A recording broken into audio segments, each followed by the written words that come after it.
नमस्कार, अजय चतुर्वेदी। आज का विषय है युवा, बेरोजगारी और पलायन। बहुत कष्ट होता है ये देख करके, ये सुन करके कि आज का युवा कितना असहाय महसूस कर रहा है अपने आप को। उसके पास अपना हुनर भी है, वो काबिलियत भी है कि वो कुछ कर सकता है अपने समाज को, अपने देश को। और उसमें से बहुत सारे युवा ऐसे भी हैं जो अपनी काबिलियत के बदौलत, अपने हुनर की बदौलत इस देश ही नहीं पूरी दुनिया के लिए कुछ नया कर सकते हैं। उनके अंदर वो क्षमता है।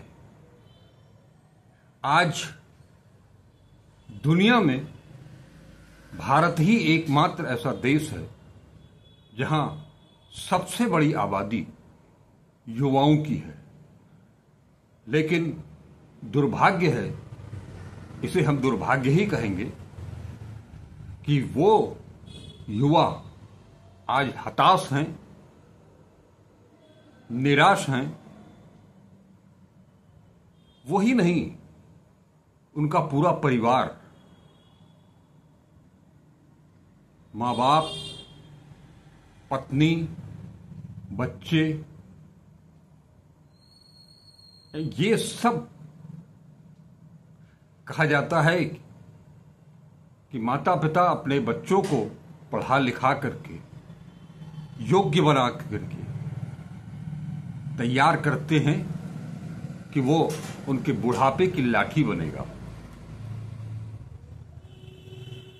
लेकिन हालात इतने खराब हो चुके हैं, बद से बदतर हो चुके हैं,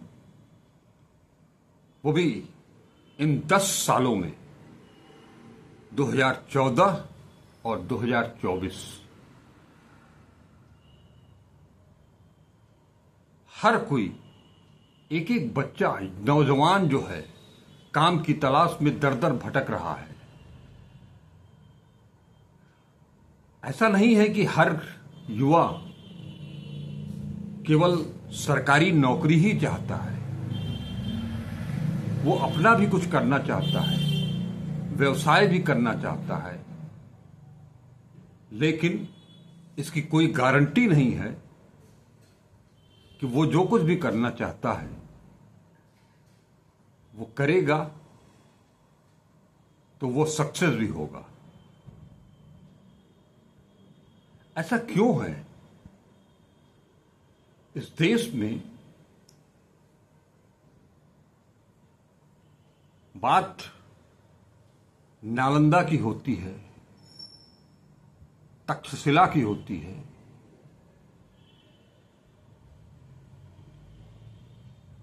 हमने अपने पुरानियों से कहते सुना है कि शिक्षा के लिए, संस्कृत के लिए, संस्कृति के लिए इस देश में 2 ही स्थान हुआ करते थे, जम्मू कश्मीर और काशी। मैं बात संस्कृत शिक्षा की कर रहा हूं। आज की तारीख में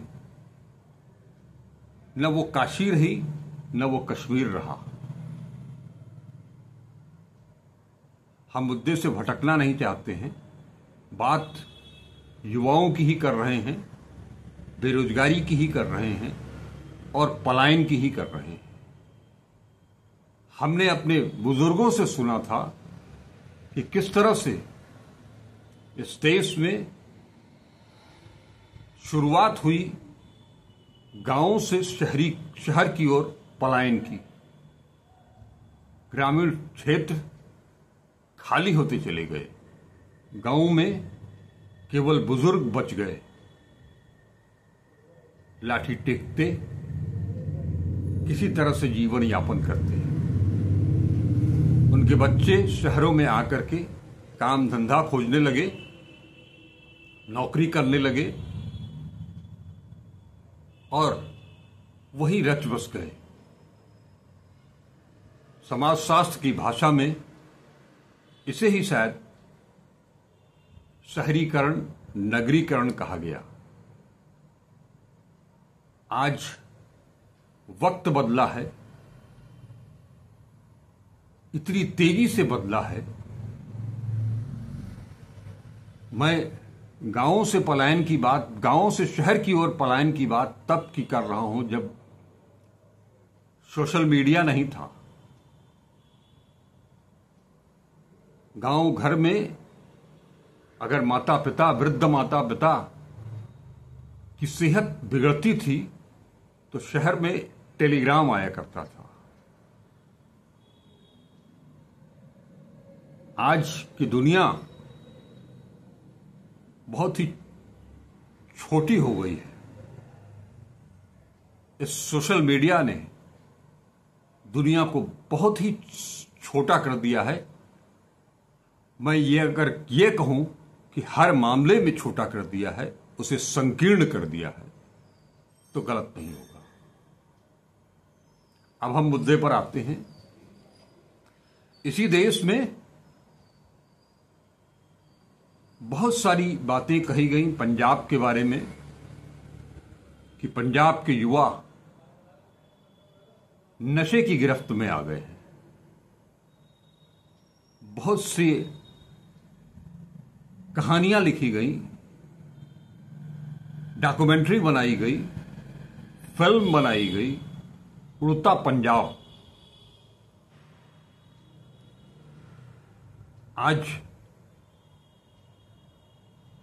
उसमें कमी भले आई हो थोड़ी बहुत, लेकिन आज भी पंजाब और उसका पड़ोसी राज्य हरियाणा बुरी तरह से बेरोजगारी की चपेट में है। और यही वजह है पलायन की। युवा हरियाणा के और पंजाब के रोजगार की तलाश में 2 जून की रोटी के लिए, अपने परिवार के पालन पोषण के लिए, अपने माता पिता के बेहतर स्वास्थ्य के लिए, अपने बच्चों को बेहतर शिक्षा दिलाने के लिए रात के अंधेरे में अपना घर ही नहीं, अपना वतन छोड़ करके अमेरिका और यूरोप की तरफ निकल जा रहे हैं, खाड़ी देशों की तरफ निकल जा रहे हैं।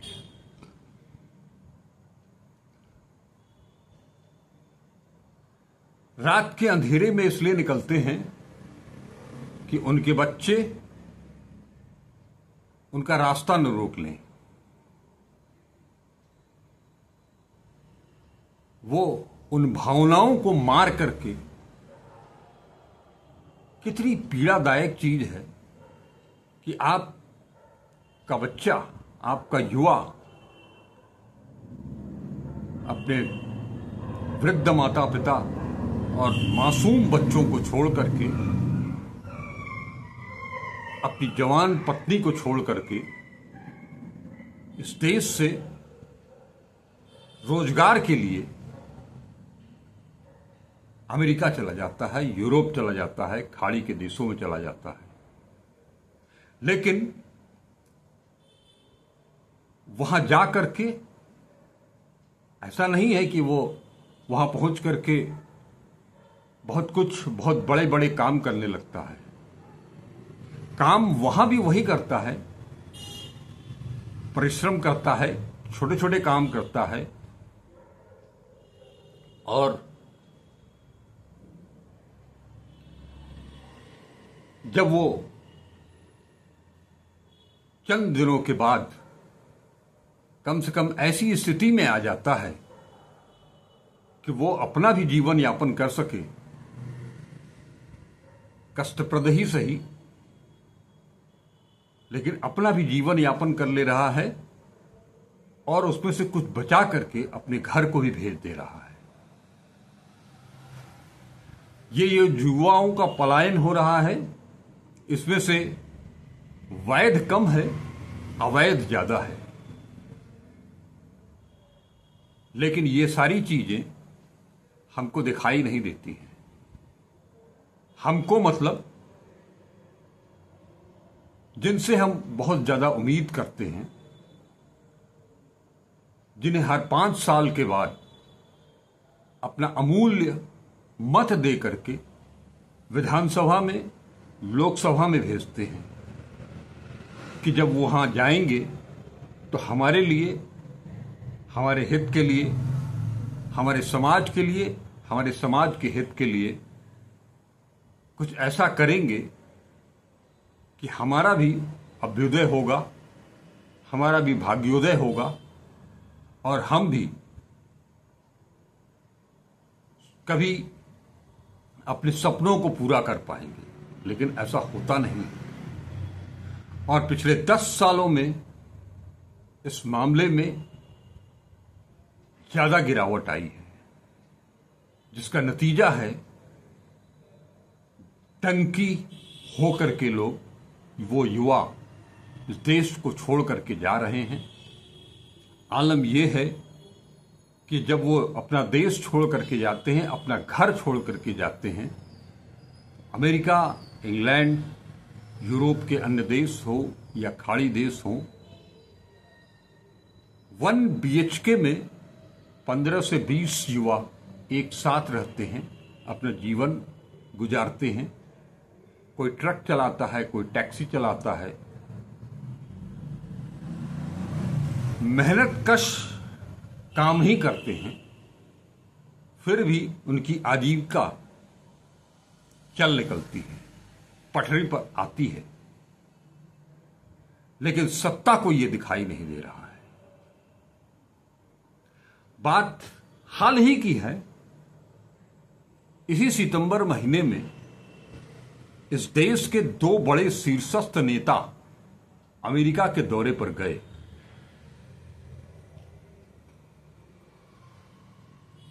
जिसमें कि एक नेता प्रतिपक्ष राहुल गांधी थे और दूसरे प्रधानमंत्री नरेंद्र मोदी थे। प्रधानमंत्री नरेंद्र मोदी पिछले 10 साल में 10 बार से ज्यादा अमेरिका का दौरा कर चुके हैं। लेकिन कभी ये ऐसी खबर नहीं आई कि वो अमेरिका में रहने वाले उन युवाओं से भी मिले हों या मिलने का प्रयास किया हो, या उनका कार्यक्रम जो भी होता है भारतीय मूल के लोगों से मिलने जुलने का, जहां पर कि वो बड़े तामझाम के साथ जुटते हैं लोग और प्रधानमंत्री जी के समर्थन में नारेबाजी होती है। लेकिन उस अमेरिका में ही अपने देश के युवा किन हालातों से गुजर रहे हैं, उन्हें वहां की नागरिकता भी नहीं मिली है, ग्रीन कार्ड भी नहीं मिला है। तमाम विपरीत परिस्थितियों में वो वहां जी रहे हैं, अपना जीवन यापन कर रहे हैं। हर समय उनके गर्दन पर एक तलवार लटकती रहती है कि कब वो कानून के गिरफ्त में आ जाएंगे और उन्हें सजा भी हो सकती है।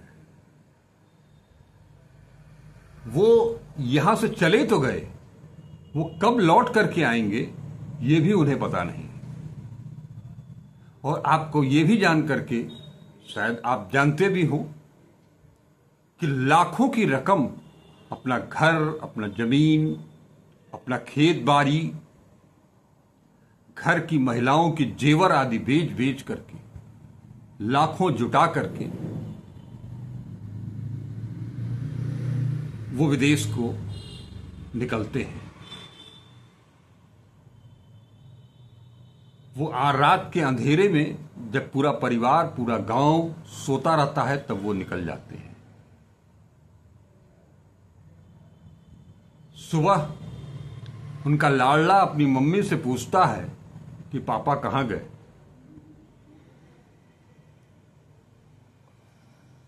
पहले वो खोजता है, फिर मम्मी से पूछता है, फिर दादी से पूछता है। शुरुआत में कुछ बहाने बनाए जाते हैं, धीरे धीरे वो मासूम इसका अभ्यस्त होने लगता है। ऐसा भी नहीं है कि जो युवा यहां से 7 समंदर पार गया है वो बहुत खुशी खुशी गया है और वहां जा करके वो अपने परिवार को भूल गया है।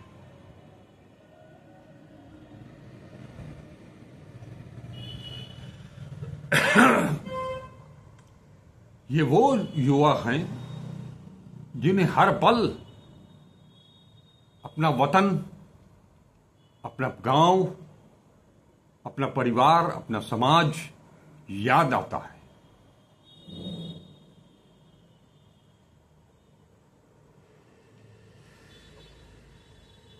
लेकिन अपने परिवार के लिए मन मसोस करके वो वहां काम करता है। राहुल गांधी इस बार अमेरिका यात्रा पर गए। 3 दिन की यात्रा उनकी भी थी, लेकिन इस दौरे में, इस आपाधापी में वो भारतीय मूल के उन संभ्रांत लोगों से भी मिले जिन्हें अपना वतन छोड़ने पर शायद गर्व महसूस होता होगा।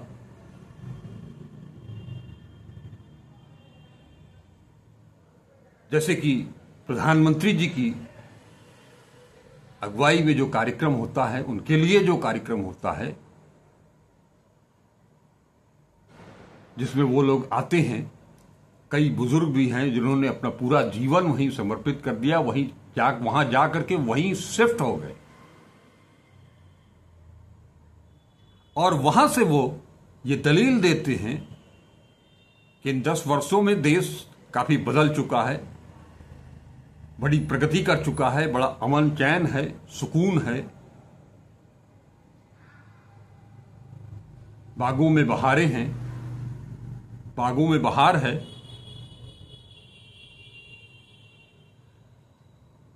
राहुल गांधी भी इन संभ्रांत लोगों से मिले, उन्होंने अपनी बात रखी, लेकिन वो उन युवाओं के यहां भी गए जो डंकी बन करके अपने घर, अपना परिवार, अपना वतन छोड़ करके रोजगार की तलाश में अमेरिका चले गए। वहां उन जो 1 BHK के फ्लैट में यहां की 15-20 लोग रह रहे हैं, जिन्हें अपना झोला रखने का भी कोई स्थान नहीं मिलता है, बड़ी मुश्किल से एक के ऊपर एक अपना बैग भी रखते हैं, उनसे जाकर के बातचीत की, उनका दर्द सुना, उनकी पीड़ा सुनी। उन युवाओं ने उन्हें बताया, उन्होंने उन युवाओं से सवाल भी पूछा कि आपको वतन छोड़ने की क्या जरूरत थी? आप जहां हैं किसी दूसरे राज्य में चले जाते, जितना पैसा आपने लगाया है उस पैसे में वहां पर अपना एक रोजगार शुरू कर सकते थे। जवाब क्या मिला जानते हैं? कि हम अगर लोन ले बैंक से और उससे एक रोजगार शुरू करें तो उसकी कोई संभावना नहीं है कि वो रोजगार उस लोन की EMI जमा करने के लायक भी हर महीने में हमको कुछ पैसा दे देगा। लेकिन यहां कम से कम आकर के वो संभावनाएं दिखती हैं। हम लोग चार पैसे बचा करके अपने घर को भेज रहे हैं।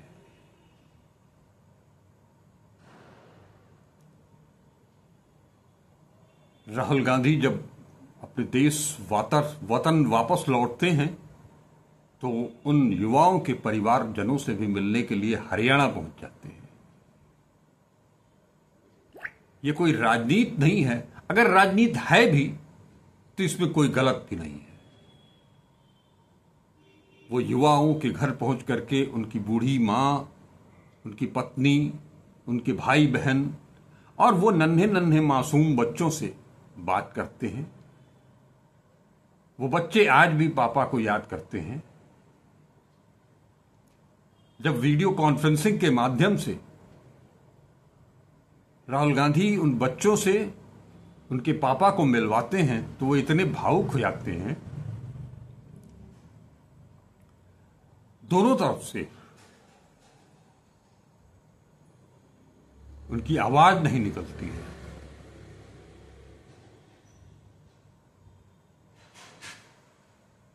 ये है इस देश की हकीकत। ये सच मीडिया कभी नहीं दिखाता।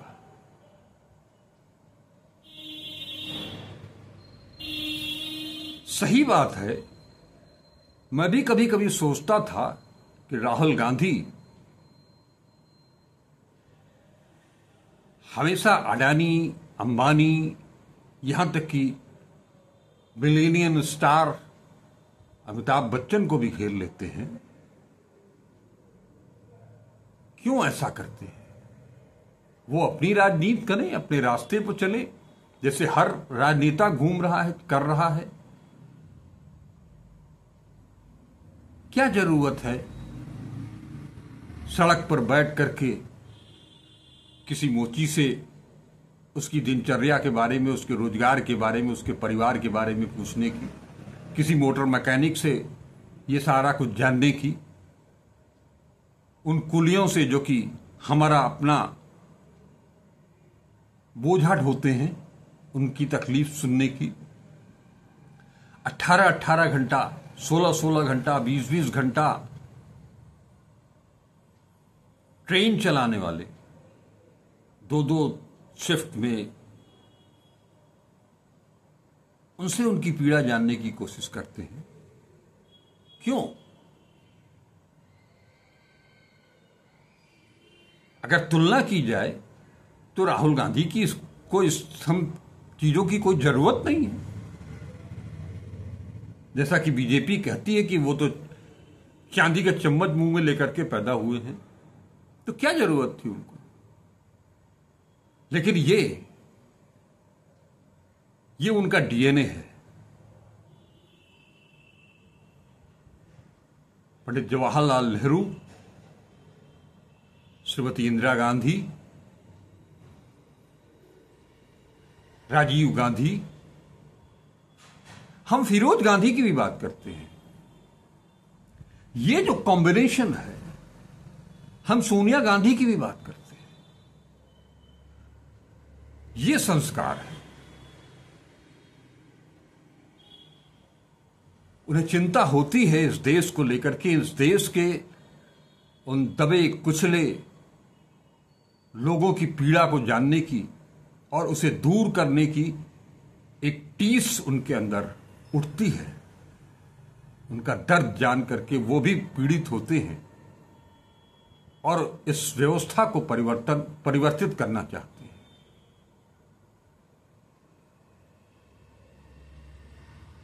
हमने सुना था अपने बुजुर्गों से कि राजनीति समाज सेवा का नाम होता है।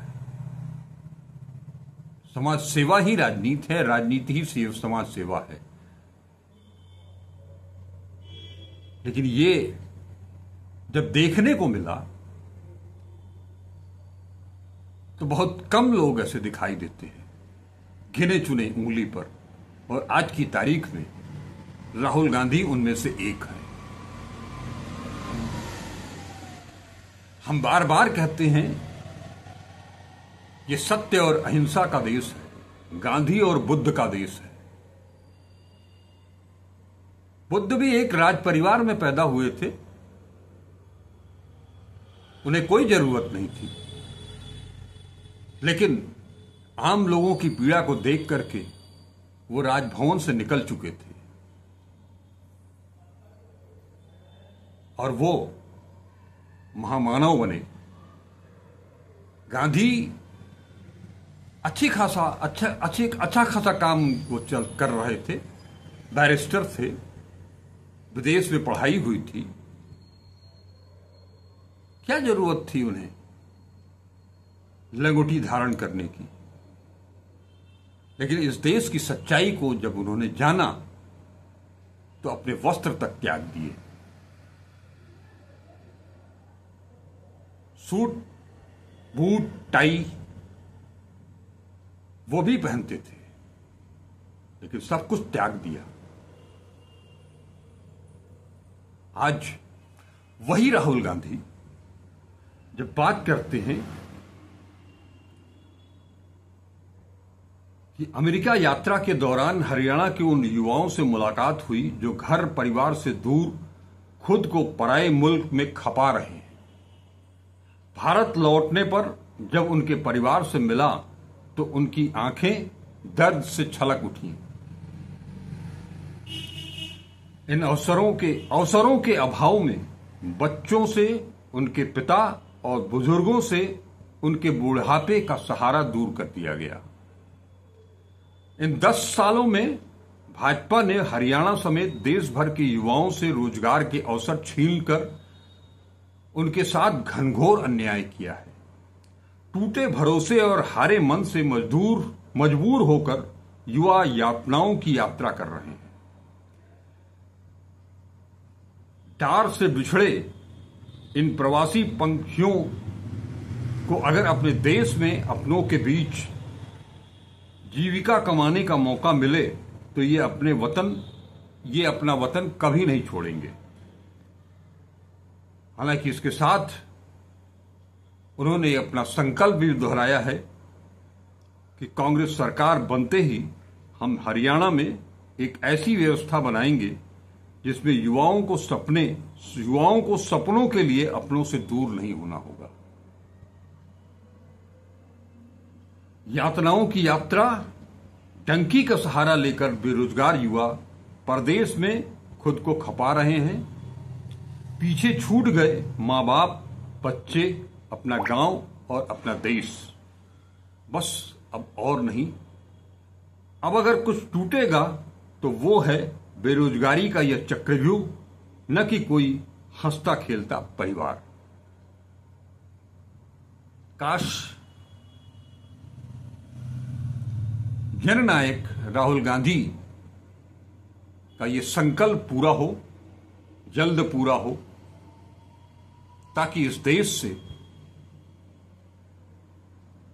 अपनी माटी से, अपने वतन से यहां की युवा शक्ति पलायन न करे।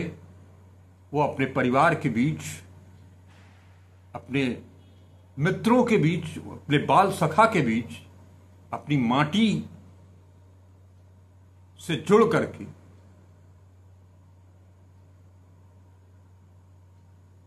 अपना भी कद बढ़ा सके, अपना परिवार का कद बढ़ा सके, अपने समाज का कद बढ़ा सके, अपने वतन का, अपनी भारत माता का कद गर्व से ऊंचा कर सके। नमस्कार, अजय चतुर्वेदी।